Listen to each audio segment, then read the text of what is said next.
world surrounded by franchises, reboots, and shared universes. An elite team of podcasters will risk body and soul to investigate the depths of intellectual properties, one multiverse, subgenre, and trend at a time.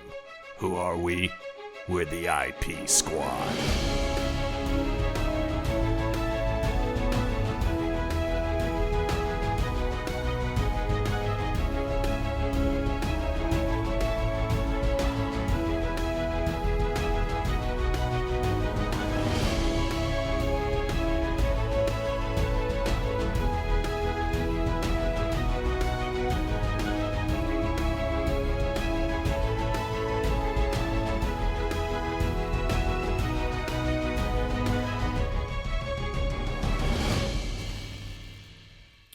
Welcome back to the IP Squad and our ongoing investigation into films based on Sherlock Holmes. I'm John Campbell. Of course, my partners for this investigation. We've got the Jones boys. It's Brendan Jones. Hello. And Robin Jones. Hey, John, this is crazy. We're recording this so close to the holidays, so close. And you gave me such a present, such a gift by allowing this to be the backdoor spin-off pilot. I feel like it's been a while since you've done this bit, so go ahead. A new series, John. Yes. And it's free. It's not Patreon. We're giving people it's free so gold good we're like we can't charge for this. People need it. And just follow me on the title. John already knows it. Brendan, I think you're gonna love this. Oh, I can't wait. It's called Midsummer's Midsommar. And what we do is we study every single film or TV thing that has the word that sounds like midsummer or midsummer in it. Okay. And so film versions of Midsummer Night's Dream, obviously the Woody Allen film Midsummer Sex Comedy, obviously Midsommar with Florence Pugh. Yeah. But then we also get into the 30-plus year run. I was going to say of Midsummer Mysteries. Most of it is going to be Midsummer Murders, right? It's going to be. I'm so glad that we're doing this to talk about the actor that took over from the guy from Bergerac. This is the longest roundabout, barely even relevant. I know. What my favorite thing about it is he doesn't know the name of the guy. He just goes, because we're going to talk about the guy who isn't the first guy, but the second guy on Midsummer Murders. The second guy. I don't even remember the other guy. Wait, you mean Michael Fassbender? Yeah, yes. No, Little do we know, Mike. No, he took over. Fassbender's been doing the obvious choice. I would know. I would love if it was for 20 years. Fassbender has quietly been starring in Midsummer, and was like, I didn't know that. No, it's all these murders are so cozy. It's Neil, so cozy and quaint. Neil Dudgeon is the actor you were thinking. Neil Dudgeon, who plays Lestrade in this. By the way, these movies can't make up their mind about how that name is pronounced. Movie to movie, it changes. I've always said Lestrade. Like I've always said Lestrade too. Yeah, I don't know what these Lestrade also bullshit. Dumb Americans. But isn't Arthur the Conan Doyle gave Cole Porter that line, Lestrade, let's call the whole thing off. And that's exactly it. Yeah. That's exactly it. Yeah. Well, here it is, folks. By the way, Cole Porter didn't write that song, guys. No, I don't know. Yeah, I don't know. I just went with you on that. Is that a Gershwin? Here, I gotta say, I think it's Jerome Kern. That would make sense. Okay. Well, anyway, here it is, folks. It's Sherlock Holmes and the Case of the Silk Stocking.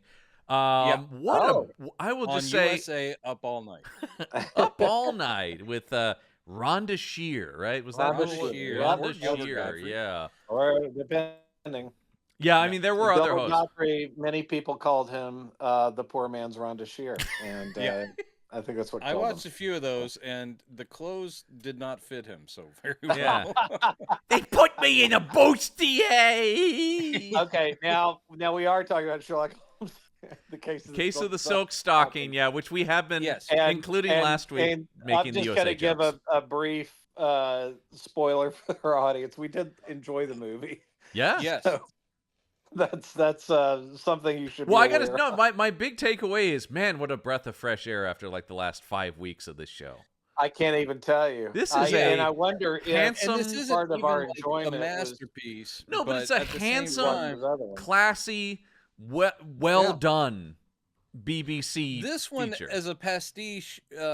This I think most successfully over a lot of attempts we've seen, where they're trying to, like last week, where they're trying to actually put Sherlock in a slightly more forensic or modern, not really modern per se, because this is still like grounded though. I mean, or it's a little darker, a little grittier, but that I don't want to paint it with that brush, but a little grittier. Yeah, this could have gone on as a series that I probably would have watched if they kept up this, quality. Yeah.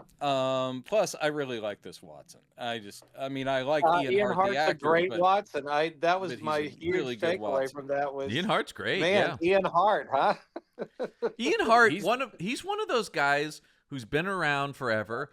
Always doing solid work, but isn't like a name. But if you look, you're like, oh yeah, this and that, and this and that. Just really solid character actor. You folks who don't know who he is, you go to IMDb, just look at his face. You've seen him. Oh, that guy! I mean, he's Professor Quirrell in Sorcerer's Stone. Yes. That's not a huge part, but a very important one. I remember him from Backbeat. He played John. Backbeat. That's right. Yeah, that's a movie that doesn't get talked about very much, but I like that movie. Yeah, it's a very good movie. Very good movie. Okay. But Ian, we like him. We like him quite very a bit. much. Although my only problem with Ian Hart is I always get him mixed up with David Thewlis. There's a similarity. Cut from a similar cloth for sure. Faces. By the way, actually, this has a lot of really solid actors in it. Oh, really solid BBC cast. Yeah, because you got a Jonathan Hyde, who we love. Oh, man, Jonathan Hyde, huh? Hyde? Give it up for the Jonathan Hyde. You got Tamsin Egerton. You've got the aforementioned Neil Dudgeon. You've got Helen McCrory. The late, great Helen McCrory. Oh, so fucking good. Great Helen McCrory. Oh, man. Gone way too soon. Love her. Poor guy. Love her. Perdita Weeks, and then of course, who's this fellow? Rupert Everett is playing Sherlock Holmes. Don't know him. Yeah, haven't seen him in much. There's so many people responding in Letterboxd and on IMDb, and a lot of them going like, "Not our first choice," and I'm like, "Well, I guess." But you look at this performance, and you're good like, in this. He's really good, and he is doing something different. That is still well thought and well thought out, and seems like this is kind of an alternate take on Sherlock, but not in an egregious way. What I really like about this take, both as written and in his performances, this is an older Sherlock, but not an old Sherlock. This is a Sherlock though who's middle-aged, has gone through the adventures as we know him, and now is sort of looking at what is the rest of my life, as Watson is maybe moving on with his life, and he is sort of going, what does the rest of my life look like? And unfortunately what that is, it seems like in this, is descending into drug abuse. It's the similar thing in the stories where between cases, Watson always brings up like that's the darkest time when he gets bored is when he gets back into drugs and so forth. Right. So Watson is like being lured away or his life is taking off, but he's not going to ever abandon him, and he's just happy to bring him a case because it's like, let's get you back out of there. And now we get to my hot take, guys. All right, hold on. Hot take, Robin's hot take. My one problem with his Sherlock, is the hair. Oh, for fuck's sake! For fuck's sake! Always with the hair. It's always about the hair with this guy. It's Rupert Everett. He looks great. That he's always he does, but that's the hair he has. Handsome in fellow. Because it works. Handsome fellow. But it's not period. He's walking around looking like Morrissey. That's the only problem is that he's got the big poofy 90s hair. So, oh dear God, it just takes you out of the period. It did not do that to me, but I'm not fixated on that like you are. Yeah, so my hot take is and Robin's like my hot take was also the hair. No, was also the hair. No. For once, my brother and I agree. No. Yes. The whole film has kind of a a vibe to it. It's a lot with the fog and this is the heaviest of fog we've seen in a foggy London town. Heaviest the foggiest of London towns. But the thing about it is, and I'm stunned that the hair was the problem that Brendan had, because we've kind of skirted around. He is not a cocaine user in this. He is a opium user. Yeah. And because of that, it feels like the entire film is kind of in this dreamy haze. Yeah. With the fog, with his energy, the way he plays, which is appropriate for somebody who uses opium. But I think it also changes up what this Sherlock is as opposed to other Sherlocks, in that he's not ever really manic, or he doesn't get into that. He is higher gear, much more subdued. Subdued, and even when he's deducing and his brain is working overtime, it's never that sense of energy of this is gripped me. That's more why than the drugs. That's what I'm saying. That it's a different take. I don't know if it's specific to them going, well, because he's now moved on to opium from cocaine and it has a different effect. But I will say that what I liked about it is, and some people in the reviews were being even more unkind on the same, like he's a sleepy Holmes. I'm like, no, there's a quiet intensity that he's using. Yeah, the quite good. The gears are ever turning in there. Yes, the wheels are turning, and they're choosing not to have him. Absolutely agree. In the stories, there's a lot of verbal, I'm going to wow you with yes, but here they're trying to visually, like Sherlock, the TV show we'll do later, they have him clocking things, and the camera's moving here to here to here, and then he's just not saying, well, this and that. When he's questioned about, well, why did you make that leap? He then will wow you with some deduction. But they're just showing him look, and the camera follows. I like that. And I also like the fact that there are plenty of instances that he finds the moments with the small smiles. And I know that sounds real.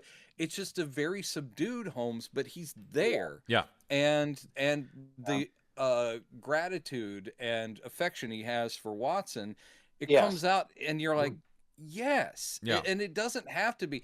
I do like a Holmes that gets like the game's afoot and is sort of gets it pumped up and excited. It's interesting you mentioned the music, and then ideally the music goes. It's like, it's interesting, but it's interesting that you bring up the opium as sort of thinking the reasoning for that. I do see some of the sort of, especially with the fog, some of the. But once again, I took that all in this more middle-aged Holmes. This is not the brash young man off on the adventure. This is a guy who's seen it all, done it all, so he's a little bit more. Well, he's already made it through. He's seen the end of Moriarty at this point. So that's why I shouldn't have said. That's kind of how I read the more subdued performance. Was like, this is an older Holmes. I guess I didn't really underline this. This was not a problem for me. Oh no, the way I saw the whole film was. It seems like they're taking a cue off of what the character is doing to make the whole thing kind of dreamy. No, my big problem with the movie is because he is the tallest Sherlock Holmes in the history of mankind. He's a very tall man. When he does one of his classic I am Sherlock Holmes, master of disguises. What kind of Watson, who has been an active, intelligent person. I did have trouble buying this too. All of a sudden, doesn't recognize the tallest fucking Frenchman in the room. Within obvious latex. Also latex didn't exist. So I know, but I mean, you know what I mean, like nose piece and yes. It's still clearly Rupert Everett, especially if you knew him. By the way, IMDb has Rupert Everett at 6'4", so tall. He is fucking tall, and everybody else is a foot shorter than he is. Sure, and he walks into a room as the French, I don't know, ambassador or something. And he comes in, and it's just like. Having said that, very nice to see him in disguise. Something we complained about. Yes, we've complained about. No, I like the disguise. I'm just saying, and maybe a hunch. Maybe he could have. maybe not worn heels in this room. Robin, stop asking for the moon.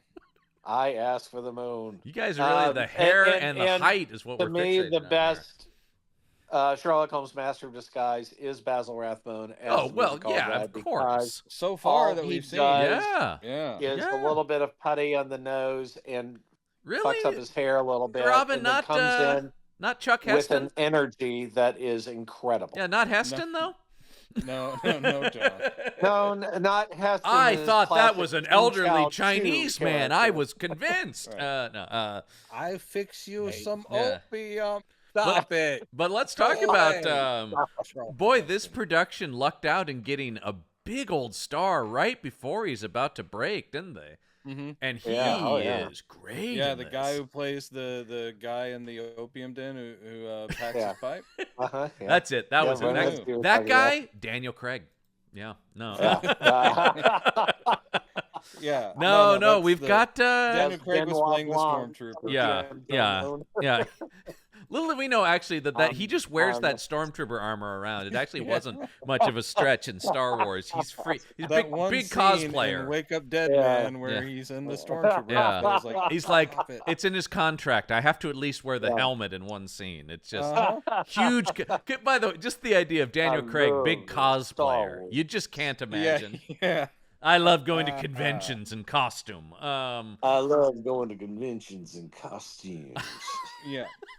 I like the idea that in your mind he just talks like that now in real life too. Yeah, like that all the time. Yeah, that's right. I come home to Rachel Weisz and I say, "What is for dinner, my dear?" I want English. Anyway, so of course we're talking about Michael Fassbender.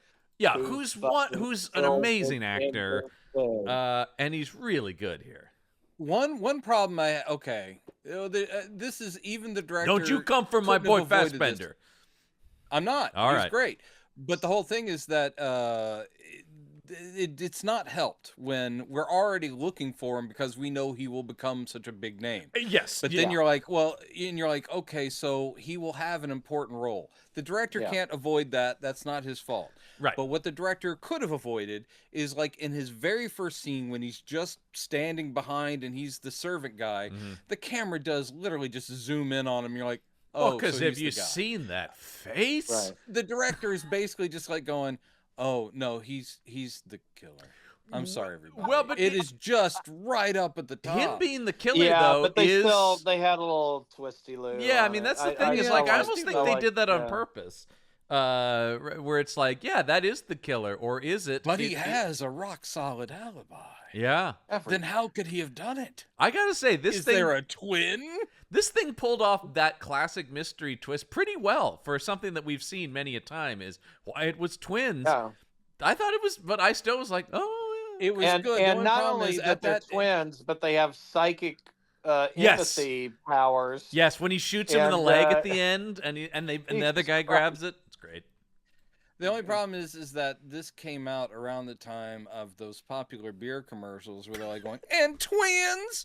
And the whole problem is they put that in this movie, and I'm like, they did. Oh, no. And I think that is a meme that's not going to last. If I remember correctly, didn't Fassbender also do some of those commercials as he did. And twins! And it was telling when and Holmes handsome picks up Irishman. the phone, the early 20th century phone, that he goes, "Wada!" Oh my God, we were just doing that on a different podcast the other day. Yeah, I know. I can't believe "What's Up" has come up again on these shows.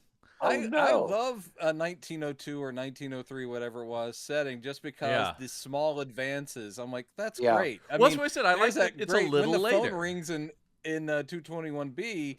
I like the fact that Watson's just like looking at it like, I'm not touching that thing. He walks away from it, and basically it's like Holmes is like, well, then I'll answer, and then he's like, hello. Yeah. But I love the fact that Watson's kind of like, yeah. No. There's lots of, like I said, I do like, there's lots of little things in there that not only is Holmes a little bit older, but the world has progressed a little bit.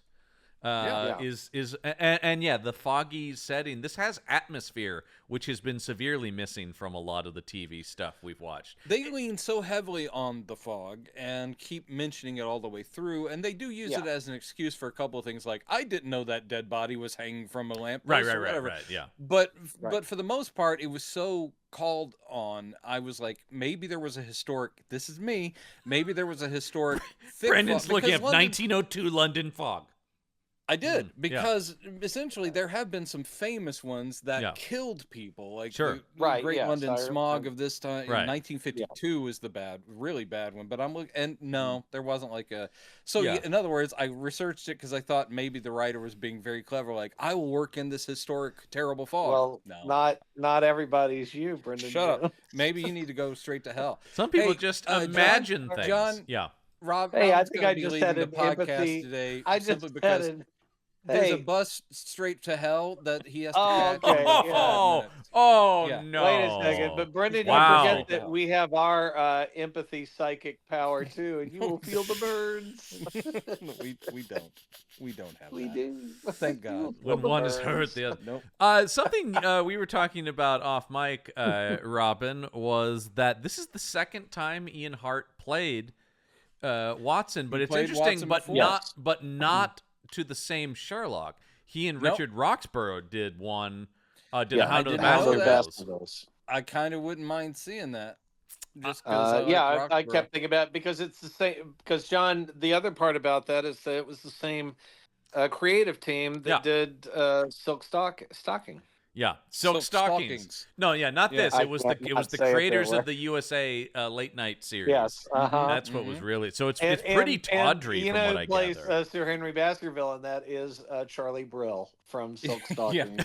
Yeah, and the comedy team of Charlie Brill and Mitzi McCall. And actually, if I don't drop that reference, at least another reason I don't feel like I've done my job. Another reason I'd like to check that one out. I really wanted to make an Irene Adler joke, and I was searching my brain for as Mitzi Capture. There you go. And Mitzi Capture as Irene Adler. I'm sorry that I actually remember that 90s actress. I do want to mention. No, but Charlie Brill's wife was Mitzi McCall. They had a comedy team. Oh. And they're infamous for having had to follow their comedy sketch at Sullivan's show had to follow the first appearance of the Beatles. Oh. And the audience was so loud. They used the story in Mr. Saturday Night, but the audience was so loud that they couldn't be heard, and none of the jokes carried over, and it almost killed their careers. I do want to mention that the other reason I'd like to see that F.U. Beatles, that Hound of the Baskervilles, is it also has our beloved Richard E. Grant in it. Is he playing Mycroft again? No, he's playing Jack Stapleton. The famous. Yeah, I'm trying to remember who that is in the story. Anyway, it also has Nev McIntosh, who played Madame Vastra on Doctor Who, who's wonderful. Oh, yeah, I love that character. Why didn't they get a spin-off? Yeah, that was a huge missed opportunity for the BBC. Is this Robin's Doctor Who Big Finish corner? Brendan, they do audio a dramas, lot of the Pasternoster gang stories on the audio. Well, I'm glad there's audio, but I wouldn't mind having. They're very good, though. I can't recommend those them are. I don't know if I've listened to it, but I have listened to several of the Big Finish Doctor Who ones, and they are very good. At one point, they they brought in the guy who was still alive of the two dudes from the Fourth Doctor series where he was the claws of feng shui. Anyway, the talons of Wang Chi. Yes, the talons. Yes. It's Jaeger and something. Yeah. And one guy's a doctor and the other guy's a showbiz impresario. That's right. And so they brought in one of those. It's in the same time period. That's awesome. Yeah. Those are all done. That's why there'd be a crossover. And they're friends. And they're friends.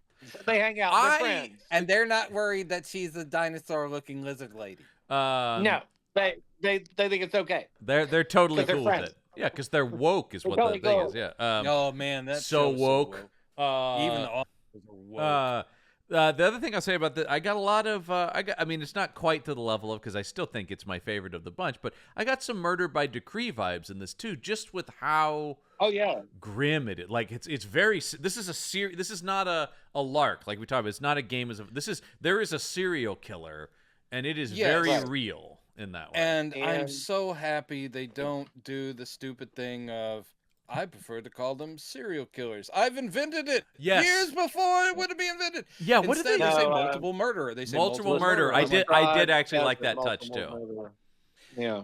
And it is a blending where it's Conan Doyle's world, but they are taking us into. And I like the fact that Sherlock isn't thrown by any of this. He's like going, well, this is clearly sexual sadism. It's like he's rolling with it. And he gets to the point of like, he knows this is based in fetishism and all this sort of other thing, instead of him just going like, I'm thrown. But I do like that scene where Watson's new wife, completely invented for this show. So this would have been like his fourth wife if it was canon. Watson got around. But I like that she's an American, supposedly, but American psychoanalyst, or at least... and she's well versed, so she has a purpose for being there. And she's like going, well, have you considered that it may be this and that may be the foot and foot fetishism, and that kind of, you might have something to do with what's driving him. And he's like, yes. And that conversation they have where she goes, well, it could be this, and she's listing off different kinds of various, and Watson comes into the room and he's like, oh, you two nattering on or well, and he's also like, oh god, are we still talking about this stuff? And then but that's great because Watson is useful in this. Watson is they are matched in age. Not only is Hart so good, but he's actually written well in this too. This is one of the better depictions of Watson. He's a useful Watson, and even his wife is useful, which also Sherlock the TV show will do, but also there's a twist with that, which they do very well. But so I liked all that, and Lestrade's not an idiot, and I like the fact that Holmes is like going, he's useful when he's directed. I like Holmes going like, look, if you give him the stuff to do, he'll do it thoroughly. Well, he's a copper, right? He's a copper. Checks and he's a copper. And he does and police also he work, beats not the detective. shit out of one of the Fossbenders. That was good. It was great. I was like, wow, this guy doesn't get to do this on Midsummer Murders. No, he's quite probably not. He's quite buttoned up on there. He plays with his dog. Good detective. There were a couple of Midsummer Murders where I actually stopped before I got to that switch over.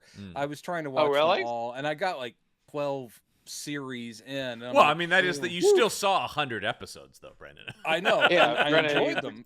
It's a good show. The original guy who I really like, and I'm sorry, I'm not remembering his name.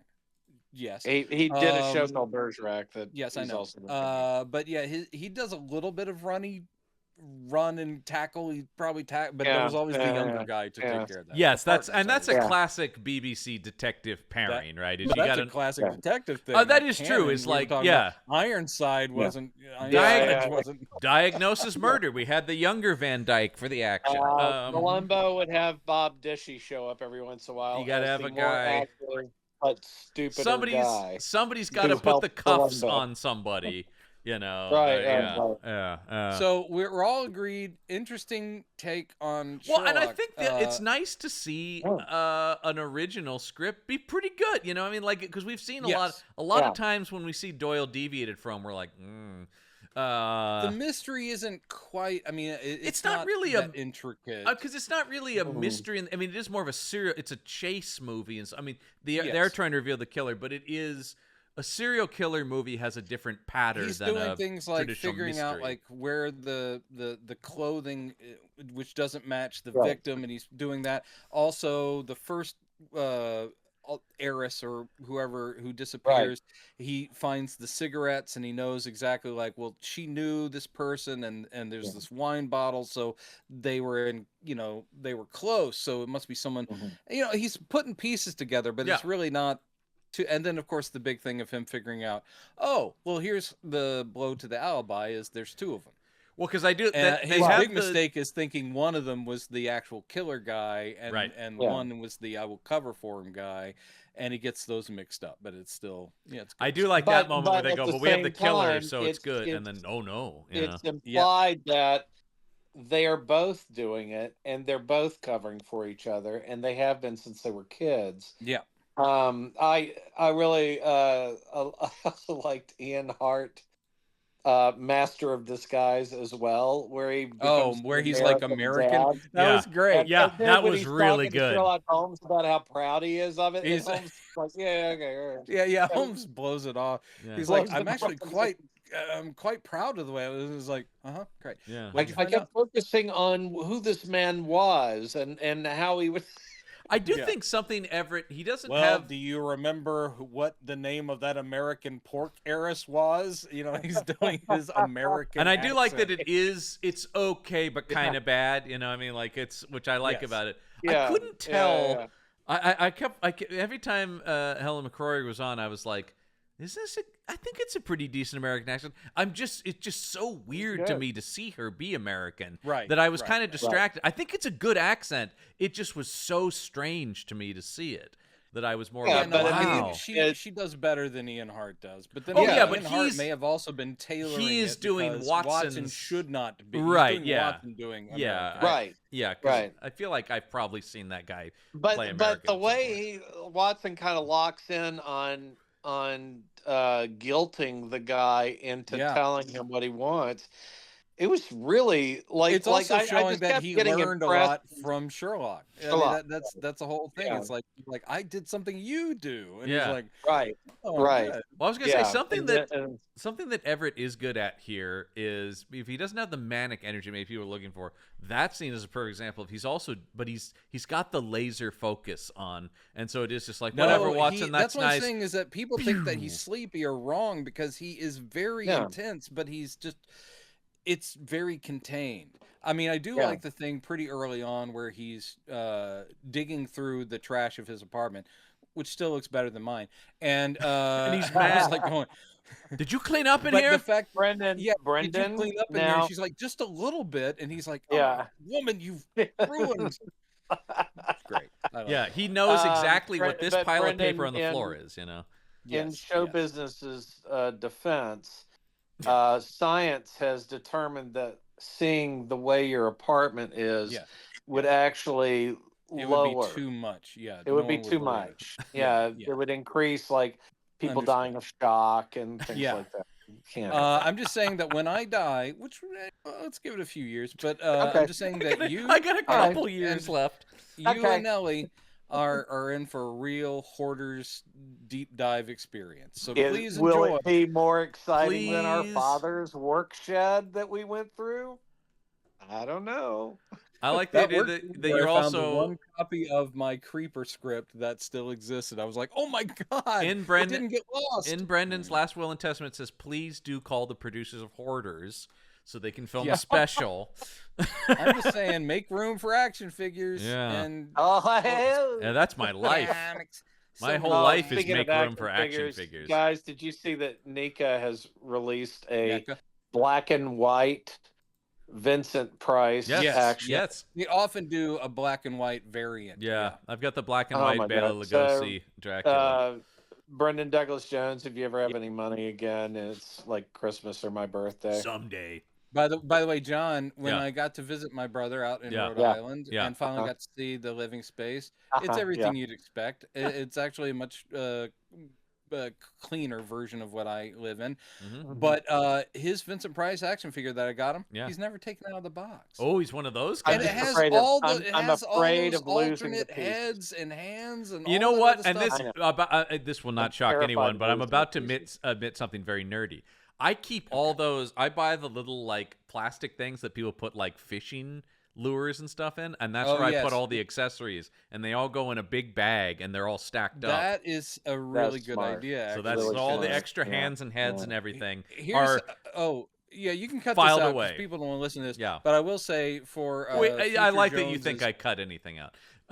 When they're digging through my stuff, you will make a nice little profit too, because I don't throw out the boxes. Yeah. So even if I do take them out of the boxes, you can put them back in and make some money because they will have the original packaging. I used to keep the boxes, but then I've moved enough now that especially it's really hard. They're filling a lot of space. So that's anyway. I finally just kept the accessories. Let's get back to Sherlock, of whom I don't have a figure at all. I don't have a Sherlock. Wow. I have a Cumberbatch figure, and I need to find it. Okay. I do have a Benedict Cumberbatch Holmes. Is that figure. the one with the removable outfit? Do you just take his outfit off? I will say, the one? shout out to friend of the show. An Irene Adler. My good Sherlock. Naked. My good friend Ibrahim Mustafa, who makes custom action figures. Go check out his socials because he loves to do not just action figures, as you know, Brendan, but dioramas. He did a Sherlock TV. He not only made a custom Cumberbatch Sherlock and Martin Freeman Watson, but he made 221B Baker Street a diorama of the apartment. That's really cool. That's got the smiley face with the bullet holes in it and stuff. Nice. He is. I do want kind of a classic. If NECA, if you're listening, because they like a Rathbone. It's time for a Rathbone. Mm-hmm. Yeah, it's time for a classic. I could see them doing a Rathbone. I mean, in the way that they do the Universal stuff, and I could totally see them doing a Rathbone. I was going to say Peter Cushing. Cushing, I would like. They've also done. I already have a Cushing figure from. And actually, I will say, I was thinking about getting that for you for your birthday once. If Ibrahim was so inclined, I don't think it would take much to turn that Cushing Van Helsing into a Holmes. No, that's true. If he wanted to mod one. Yeah. Okay. Yeah. Anyway, back to the movie. Back to the movie. I just want to say you do it get. Is Christmas. We're talking about toys. Okay. You do get creepy Fassbender sniffing a slipper. Yep. Like a creep. And singing crazy marching songs. I mean, he really. I will say he goes for it. He got the assignment here. Yes. I mean, look, the guy's an amazing actor, but I am also used to him being leading man Michael Fassbender. It's kind of fun to see him be an unhinged maniac. I've seen him be villainous and stuff, but not quite like this, you know. I told my wife when we were watching, I was like, well, it had to be Fassbender. He's in the opening credits.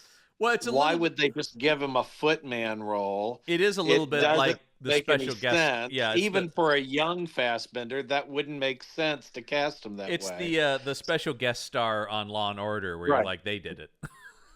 Yeah, or Castle. I used to tell my kids. Castle's a good, yeah. It's Fred Willard. Yeah. How do you know that, Dad? Well, he's the biggest name, and why are you going to hire him? Yeah. If Ed Asner's in an episode of SVU, he did it. You know, he did it, and he did. Ooh, that Ed Asner SVU is disturbing too. Yeah, I don't wanna, boy, he got up to some stuff. I got used to his voice as Granny Goodness, and that's enough for me. Oh God, what a great choice that was! What a great choice that was. Well, he's also in Freakazoid. And he was, yes. Of course, the brilliant decision. He was J. Jonah Jameson in the '90s Spider-Man cartoon because who else? Like that's amazing. Who else is gonna say Parker? Yeah, I mean, because that's a hop, skip, and a jump from Lou Grant. Spider-Man's a menace. Yeah, I mean, really, it's the same thing. Hot take from Brendan: Spider-Man, menace. I've seen all those movies. That John Jameson's space career didn't take off. Yeah, now he's a fucking man-wolf because of it. I love man. Don't get me started. He's a man wolf. And before that, he was another weird space freak. He went through two different space freak periods. Was it the Lava Man, or he was like something. Molten Man? Like, it wasn't Molten Man. He kept going into space and no, he wasn't Molten Man. Molten Man was a different thing. Yeah, that's a different thing. Yeah, but Lava. Is that really that different than Lava Man? He's essentially Ned, which in the MCU Ned. Yeah. I can't imagine him marrying Betty Grant. No. Oh, well, they did have them. They did have them date in the which was cute. But I can't picture him becoming Molten Man. I don't see that happening. No, but if it does happen, I'm not gonna say nay. No, I mean, once again, they can. You guys did it. My attitude is they can do whatever they want. They've proven they are willing to go. You're not gonna do it. You're not gonna do a Ned nay. I'm not gonna do a Ned nay. Here's a very me note that you will appreciate, Brendan. I'm ready. I like that Holmes just pulls a piece in this movie. That he just I did too. I love the idea that this guy's been around and that he's just like, Watson doesn't have a weapon and Holmes just pulls out of a shoulder holster a pistol. He's like, let's go, let's do it. I like this guy's ready. In the stories, it wasn't constant, but he's ready to. Should it be necessary? Yeah. Very often he's like, Watson, bring your peace. Yeah, but because Watson's not the soldier. Opposed to it. He wants to Brendan, stop. I believe it's Watson bringing your service revolver. Not no, Robin. It's Watson, bring your gat. I think is what he says. Actually, your gat. Get your gat. Watson, bring your heater. Yeah, bring your Roscoe. Our favorite term, of course, always is Roscoe. Yeah. Get your Roscoe. Automatic rifles, typewriter. Still Chicago typewriter. You gotta love it. But yeah, I do just like that these guys have been around, and so when they're gonna go confront Fassbender. And I do like the other thing that's badass is he goes, "Do you have a gun?" And Watson's like, "No, but I have this." And he's just got his walking stick. And you're just like, "Oh, I like that." Watson's like, "Yeah, I don't need I can fuck shit up with this, beat man. The crap out of him with my cane." Yeah, and I do like. There's the point when Watson's on the ground. And you see him readying the walking. He doesn't actually do anything with it. But I do like the idea that as Holmes is talking, and I like that moment too, where we don't have the terms for it yet, of course, because we don't even have serial killer. But Holmes is playing the profile on Fassbender to stall him and get him upset. And I thought that was very cool to see. It's like, he's psychologically read this guy, you know? Yeah, he's read him, and he's like, I'm going to appeal, or sort of just the whole thing of like, very nice. And he's going over to the hung shoes that are, he's like going, oh, these are, leather, and the feel of these, and he's like, stop it, stop it, make it about that. Touching the shoes, touching them. I mean, I will say, I know you're not where his magnetism powers come out, and he wraps Sherlock in a bunch of steel bands. It's really awesome. Say what you will about any of those movies, and I know people don't like some of the later ones. That guy never doesn't deliver as Magneto, even in I thought that they won rules. With the both castings. It's the movies around them might not be great, but come on, that's a great young Charles Xavier. McAvoy and Fassbender are amazing. One of my favorite lines in Days of Future Past is when Patrick Stewart looks at Hugh Jackman and goes, "I was somewhat angrier back then." It's great. It's and then when you actually see them together, it's the best. I love that movie. The thing. I know you're not a Criminal Minds viewer, Brendan. We've talked about it, but one of the things that they constantly say in that show is that your greatest weapon is the profile. So I appreciated all that they were doing that in that. Were you making a face, Robin, about Criminal Minds? Criminal Minds is great. All right, I love that. In my bandwidth, I can't watch every procedural, and unless I don't watch everyone. That one though, like D'Onofrio, I watched some of that because great idea for because Sherlock is cast him, and it's the Columbo format, right, where you know who did it and you watch him, which I love. The CSIs and the NCIS, the Criminal Minds I like because they're profilers, so they come at it from a cycle. I'm not saying you should watch it. I'm just saying like that's the turn. That I also don't own a box set of Numbers, or I did like Numbers too. I liked when they used math to solve crimes. Person of interest, or wait a minute. Now person of interest. Okay, now person of interest was fucking. No, great. I'm not dumping on these. I'm like, there's just so many. I'm like, there's so many of them. I would say the though, fact that I'm still watching Elsbeth is like, Elsbeth and is the new delightful. But I will say, actually, I think you would really like Person of Interest because it's very, very comic booky. Because it's Jonathan Nolan. I was wondering why Brendan wasn't watching a show that had Paget Brewster in it. So just because of our shared past and friendship, She's I don't great watch on there. everything she does. She's great, and actually, I haven't watched an episode where she's in it. And actually, weirdly, I like her better in comedy anyway. She's very funny. She gets to be funny here and there. In Andy Richter Saves the Universe. Oh, it's still one of the best shows. That's one of the greatest mistakes of television is the way people slept Are you on saying that we show. failed it as a TV viewing? We failed it. Hugely Put that so. in your damn podcast. Oh God, if we expanded that to TV, it was so funny. Jesus, we'd have. If we expanded it to TV, that would dominate. Ellery Queen, Banachek, the Magician, and Kolchak. Yeah. Right off the top of my head. Yeah, right off the top of my head. I will say, here's Get a Life. Get a Life. I mean, once again, it would take over, but I will say, Terriers. I will say this about our beloved Terriers. Terriers was great. As much as we love Kolchak, I will say I kind of understand why people didn't watch. It might have gotten better, but let me say I understand why people maybe tuned out if they saw certain episodes and went, "No, thanks." I get it. All they needed was to pay attention to continuity. I think they should. Yes, it seems so unlikely every week that it resets and people are going, "I don't want to hear about another monster, Kolchak." You're like, well, can we get into why this one guy keeps running into monsters? Let's examine it. Or go hard on we really do think this guy's crazy. Yeah, right. Like if his editor really thought year is all about him in an insane asylum. 70s television, as much as we love the classics of 70s television, none of them thought about arcs. No, not even. It was just a reset. If they anytime I watch any of Charlie's Angels had a big bad, it's like, that'd be great. My God, season 2. What if Moriarty? Well, what if here you go. What if there was someone's devils or demons? Oh yeah. There's an evil version of the angels. Look, Wouldn't that have been cool? Rourke ended up meeting Roddy McDowall. Oh, I do. Well, because actually though by the 80s to bring that up. Thank you, Brendan. When that happens though, by the 80s they are starting to loosely think about some things like that. Yeah. Anyway. Yeah, because things get stale. Anyway, Case of the Silk Stocking, good. Yeah, hot take. Really good. Last thing I'll say is you can really see the BBC WGBH sheen on. It's got because this aired here in the States on Masterpiece Mystery, and I would say it's very consistent with a lot of those things I watched. It's consistent. It's not cinematic quality. No, but it's at the TV, same but time, it doesn't look bad at all. It's handsome TV. Very high quality TV. It's handsome. The supporting cast is great. Like these aren't all actors that I know. Like the woman who's the Karen, the wealthy woman whose daughter is being pursued and does get killed. She's really good. You're just going like, ow. And the young actress who ended up being in Ready Player One, I see that she did that. I was like, oh, where have I seen her before? Well, she ended up being Perdita Weeks, whose sister Honeysuckle Weeks.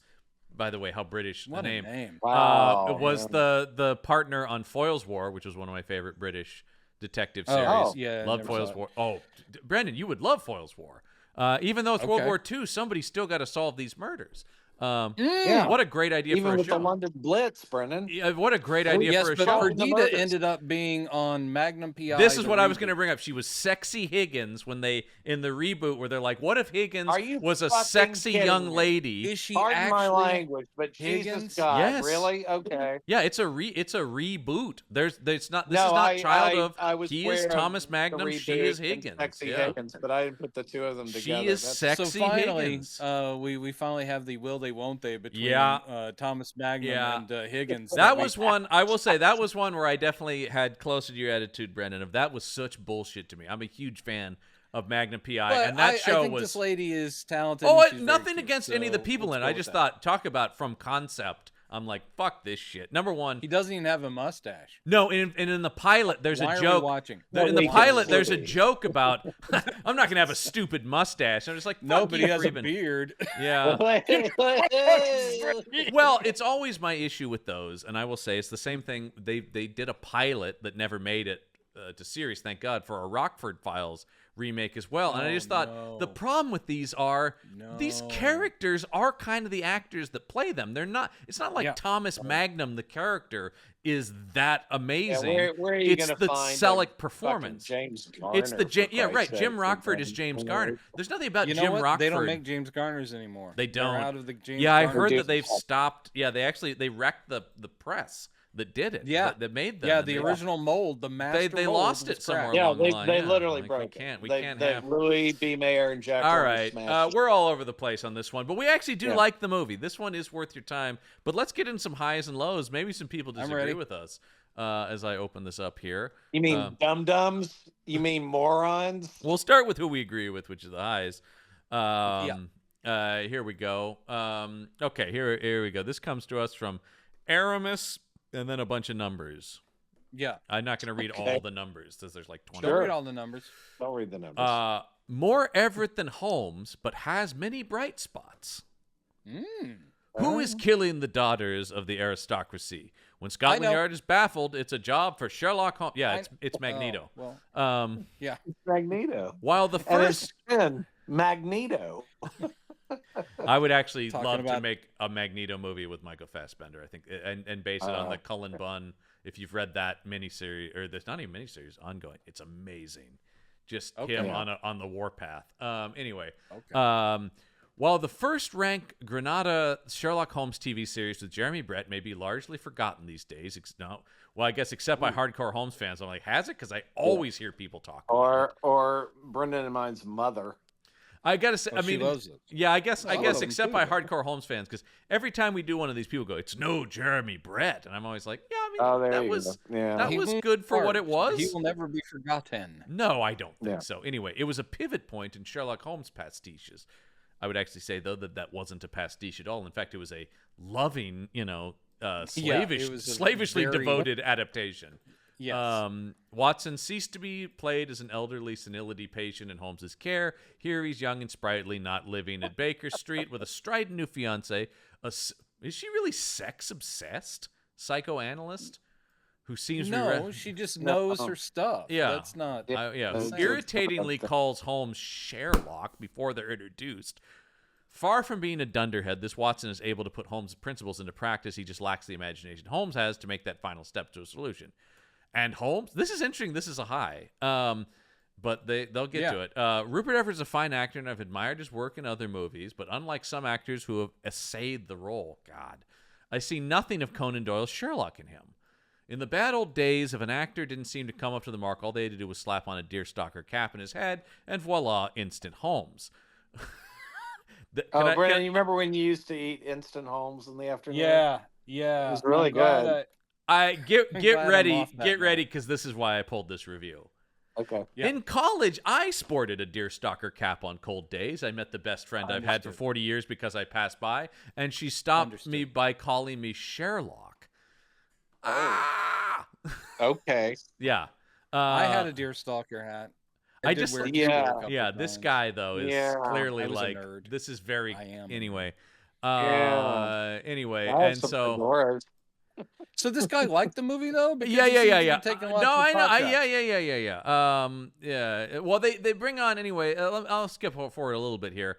He also has a new habit. In the stories, Holmes might inject himself with cocaine or morphine. Here he's taken up opium smoking too, which in the stories he only did as part of a disguise. Perhaps early on this gives viewers the interesting suggestion that's all an opium dream. That's a weird read. It's dreamy, as you brought up, Robin, but the idea that there's any indication none of this happened. But I mean, the movie didn't end with him going, thank God. That would have been instant thumbs down for me. It's the worst ending anyway. No one wants that. No one wants he's hallucinating. This is. I also like this. I can't remember who played Lestrade, but unlike Lestrade's past, he's no idiot. He's just not Holmes smart. He doesn't imprint himself on the mental retina like some great Lestrades. Actually, have we really seen a great Lestrade?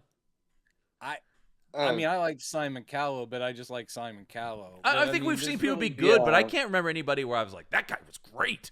I didn't mention this, but I love the scene where they had the board with the string and everything, and they were it was almost like the opening of a Hill Street Blues episode where Lestrade is like laying down the law, and then he goes, Holmes, will you, and then Holmes would just get up and say exactly what they're looking for. Which again is sort of like John was pointing out, that's the advancement of the story where it's no longer quite the antagonism. It's like Holmes knows what he's talking about, so I'm just going to let him talk to my detectives. It's like, great. Yeah, it's like that thing about Columbo of how many times are we really supposed to expect that even upper class people that wouldn't pay much attention to crime in Los Angeles wouldn't immediately think with the dude that solved a murder committed by a senator candidate. Yeah. Well, it is one of my, not to turn this into a conversation about that, although we're already all over the place on this episode.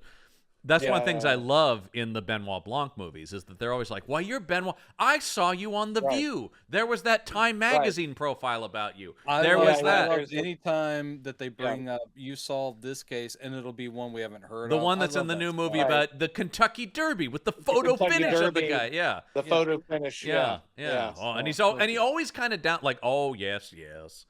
You know, yeah, it was anyway. Wake Up Dead Man. They mention Lakeith Stanfield's character in it in a throwaway line. Yeah, I'm just saying. I know. What they talk about, those movies do have continuity to a certain extent, like in terms of the way it builds on his life. Yeah, that's also something the aforementioned Elsbeth does that I fucking love. Which is they bring back side characters from other episodes. There's a thing now where I don't know if you've noticed this. This whole season. In the police station, they have the coffee mug of Stephen Colbert's late night show that she solved the murder of in the first episode this season. And since then, that's consistent. They'll be drinking it, and they mention like, "Oh, you could end up on that show." They keep mentioning that. They do that. Show. There'll be billboards for stuff that was mentioned in other episodes. It's so great, that continuity. Anyway, they have I will say all of the 10-star reviews. Giving the Ellisons money, I would be buying the season. It's wonderful. It's a wonderful show. All of the 10-star reviews are kind of shitty, weirdly. So anyway, we'll just skip past this. Okay. Let's go to Metal Mike. Oh, geez. Here we go. Metal Mike, and I just picked this if only for the title, which is Incredibly Tatty. Wow. Wait, Metal Mike said tatty? Metal Mike said that's tatty. Weird. I don't usually know. Metal Mike says this doesn't rock. That's a very British word to be pulling out, though. Oh, that's... I don't know whose idea it was to cast Rupert Everett as Holmes or to bring Ian Hart back as Watson, but they didn't do themselves any favors. I actually spent a few hours on set watching this being filmed, and I had a much more interesting time than I did watching it. In a word, like the previous year's Hound of the Baskervilles, it was remarkably miscast. All caps. Wow. Worse still, it's very, very cheap. Which I don't agree with at all. It's TV, but it's... I mean, we've seen much cheaper. Oh, my God, yeah. You can tell this by the vast... You can tell this by the vast amount of fog pumped into every frame to cover the lack of extras. It probably cost about half of what one episode of the Granada TV series cost. I'm going to back out for a second. I don't remember that being particularly grand in scope. That was very TV. Yeah. No offense to it. It just, and besides, Jeremy Brett's Holmes would have solved this case in the pre-credit sequence. Actually, come to think about it, the case is utterly ridiculous, not Holmesian in the slightest. Apparently, the production team's thinking was they had made, ruined the best of the Sherlock Holmes stories the previous year, Hound of the Baskervilles. You know the one where Holmes hardly turns up at all. They'd have to make... I don't remember. We haven't seen it. So. Yeah. I mean, that is true about that story, though, that Holmes is out of it for a lot of it. That's true. Right. Yeah. Let us just hope and pray they don't do it again. Oh, and if you're interested, you won't be. It was twins what done it. Yes, the serial killer suddenly turns out to have a twin brother because remembered, when you have eliminated the impossible, whatever remains, no matter how lazy, crass, talentless, and brainless it proves the screenwriter to be, must be the truth. Oh, that's harsh, Holmes. 1 out of 10 stars. Metal Mike. I will say, and I mean, and this is true about any fandom, but god damn, some of the Holmesian fans that are just so upset, like, no, how dare you?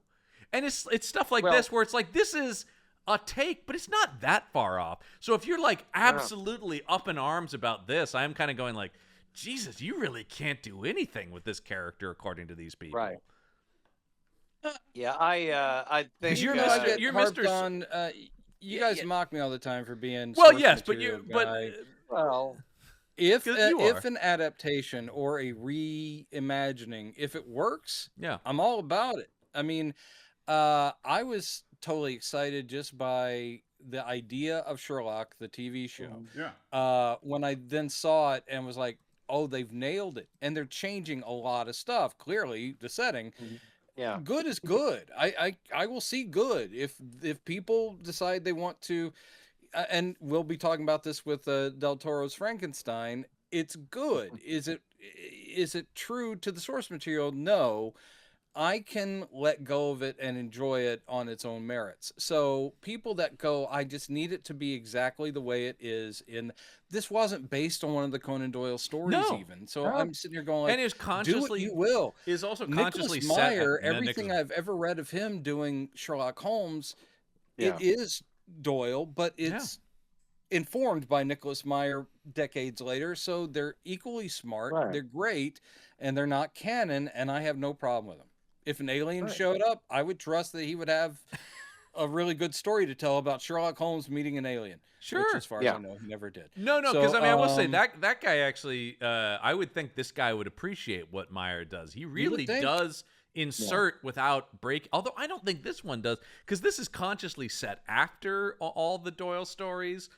No, not after all the Doyle stories. Well, after the bulk of them, let's say. The bulk of them. Yeah. I mean, there's one from that's set in 1914, and that's the last one. I've never read that one. That's okay though. But it's the last bow. Oh, yes. Wow. But I just think it's, once again, I do think there's appreciation of source material, which we do mock you for having often, Brendan. But then there is slavish devotion to this can never be anything but this, and that to me is just the antithesis of creativity. By the way, you just said "but." Yeah, I did.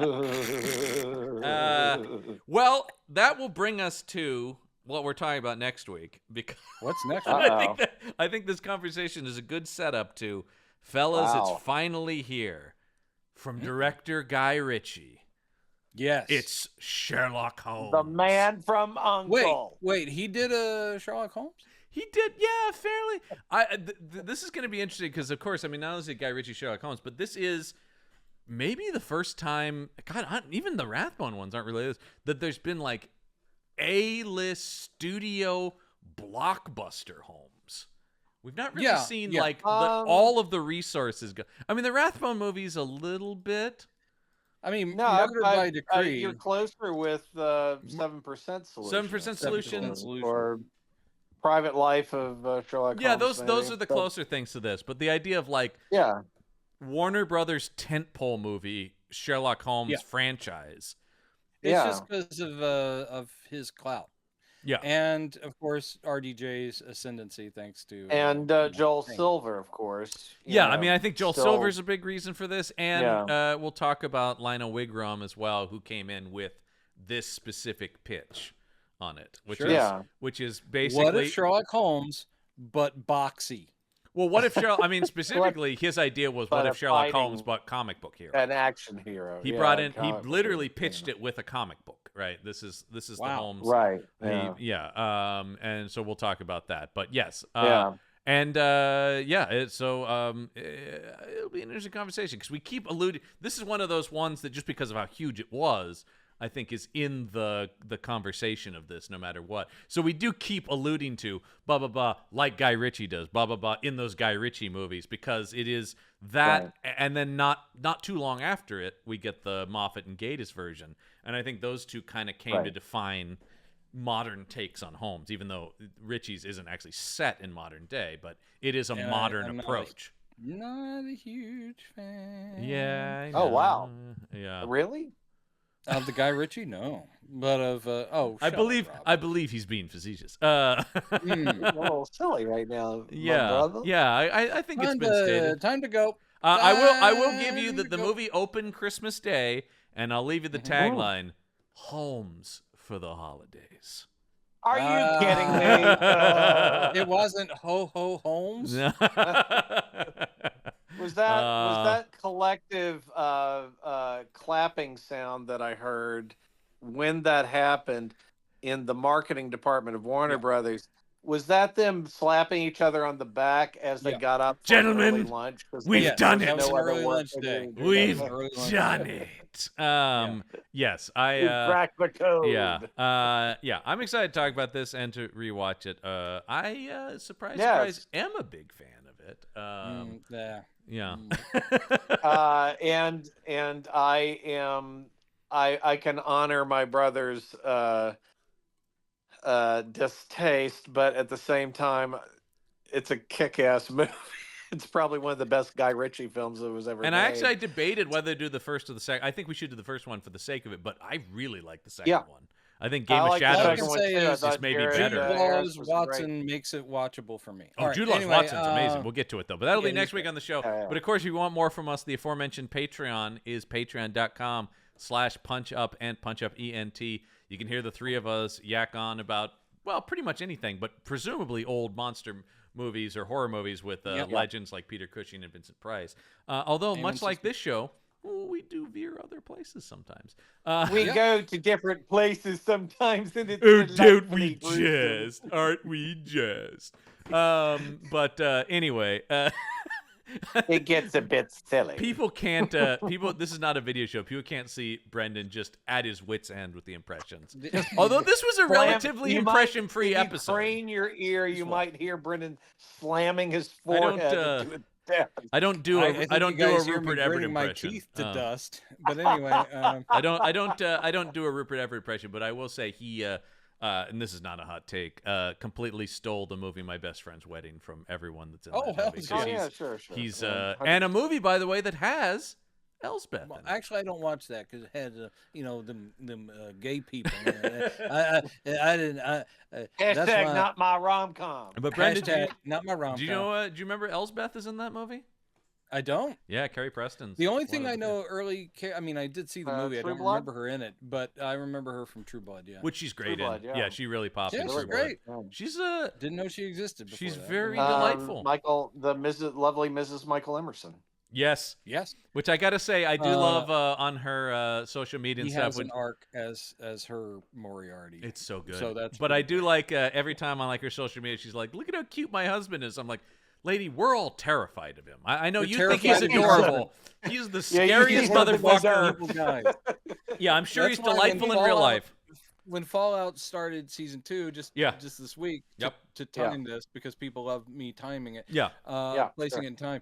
I had forgotten that Michael Emerson had been a good guy in season 1. I was like, oh, he was a sympathetic. Yes, he was. Guy. Yeah, but he still got his head cut off. He didn't have a terrible plan for people. He was trying to do good. Well, and actually, it's like his character arc in Lost, where you realize, well, he was actually a very decent guy. He was just placed in this unthinkable situation. Keep bringing the fact that he ends up with Hugo, like Hugo and he are best friends. Their last, hey, we had a great time, didn't we? We did. To bring this all the way back around to the thing, he's also one of the main heroes in the aforementioned Persons of Interest, where he is a heroic figure as well. It's I mean, he can be a hero guy, but he's really great. He's an eccentric scientist type in that, though, which makes sense, obviously. Okay. So anyway, sorry about that. And make sure you subscribe to us on YouTube. YouTube.com/@PunchAmerican. God, this is a wild episode. We can't even get out of here. And take all of our suggestions. Watch every single thing we have suggested. Can I just say, and Brendan, you know this. Do you have any idea how hard it was for me to steer away from talking about Lost? You know I'm always about to talk about Lost. Oh my God! Because I will. You know how hard it was for me to not talk about Banachek. Come on, guys. I will just say, Lost is always one of those because I'm always fighting for Lost. Yeah. Is that your cause? That kind of is my cause. Is I'm trying to. Well, and actually, I think at some point we may have to fight a civil war, and I hope that you'll join us instead of just going. Does it have anything to do with Lost? Is this Lost? Everybody, Lost. Wait, is this Civil War about whether or not the ending of Lost is good? Anyone? All right. Anyway, as we say often, we've gone on too long. Yeah. The Lost shall rise again. All right. There we go. Bye, everybody. Until next week, the case file is closed.